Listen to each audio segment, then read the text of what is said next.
vision, and it will contain a lot of things about the characters and who they are, where they're heading that people might not have seen or expected. Thanks. Okay, over there, Charlie. Oh, hey. So one of the things that really fascinates me about Dollhouse is the fact that you project so much onto Echo, like she's their savior, she's going to destroy the Dollhouse, she's going to redeem it, she's going to, you know, are we going to see that developing more in season 2 as she starts glitching more and like everybody's aware that she's glitching, or people are going to keep kind of projecting new weird ideas on her? Yes, you're very right to say that they're projecting on her a lot of her life, not just because she's a doll, but also just in general has to do with the fact that people become obsessive about her, but we are going to learn, and starting in this season, that they're not wrong, that there is something truly special about her, and that she is going to be a major factor in what happens to the Dollhouse over the next years. Joss, you talk a lot about your former shows in a way that some might speak of a lost love. So I'm wondering if going into Dollhouse Season 1, if you had any concerns about becoming that emotionally involved in the show again, and if that maybe held you back. And if so, how that evolved when you found out that Fox was going to let you and Dollhouse keep dating. Well, I have been hurt before. It's true. So I made the decision early on just to phone it in, and I really feel that better for me. No, you know what? I'm a little bit wiser and a little bit more removed in terms of how I deal emotionally with the whole business of it. But when I get into the story, that's the only world I live in. And I love the characters and I love the cast so much. When I'm in that writer's room and we're talking about them, that's our life. In the same way that it's always been, that's our only life. And all we do is get excited and come up with things that we're a little embarrassed we thought of. Joss, could you talk us through the renewal process and how close the show did it come to being canceled? I'd say it came extraordinarily close to being canceled. I'd say it was probably pronounced on the table. Then we went, no, and the camera pulled back, and we went, and this started the moment, and the music came up, and we all cried. It was very, it came down to some very simple numbers that people worked in a very complicated fashion to fudge, and ultimately, the fact that we were DVR, the fact that my shows have never gone that big, but they've gone, they're marathon runners, they're not sprinters, and the fact that the studio, this is the studio where I did those shows, even when they weren't on the network, they know that, so they fought hard to make it as easy for the network as possible, and so it was really basically the hardcore fan base, that's why I said the people who were here, that took the scale, and that scale was tippy. Eliza, can you tell us more about your involvement as a producer in the creative process of the show?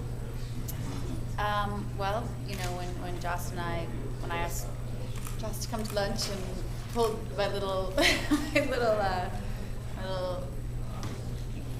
request out of him to help me in the next, different place that I wanted to go in my career, he wanted to help, but I don't think he wanted to do it all, and so we sort of established that we would do this as a team, and when we're on the show and actually in production, there's a lot going on. There's a lot of there's a big cast. It's a big show, and it was sort of a partnership, and I do feel a responsibility, and sort of I have that much more invested in the show.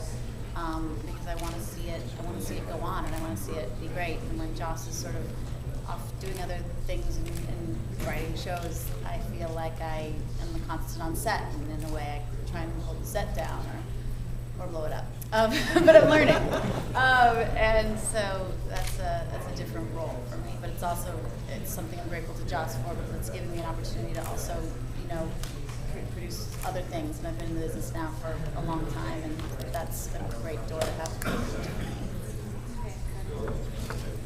Just what would you say, where would you say a Dollhouse stands in all your different shows? I mean, what is its roles, and how, if you take Buffy, if you take the other shows, where does it stand? What do you want to say with this show compared to the other? I think with this show, I want to say to the people who have, felt a connection to me, that maybe you want to back away and avoid eye contact.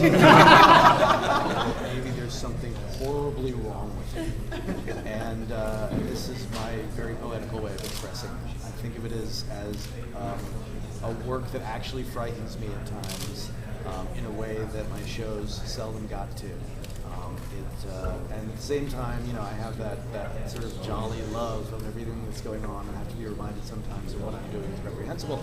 So I think it's a mature work in the sense of that I grew up and went insane.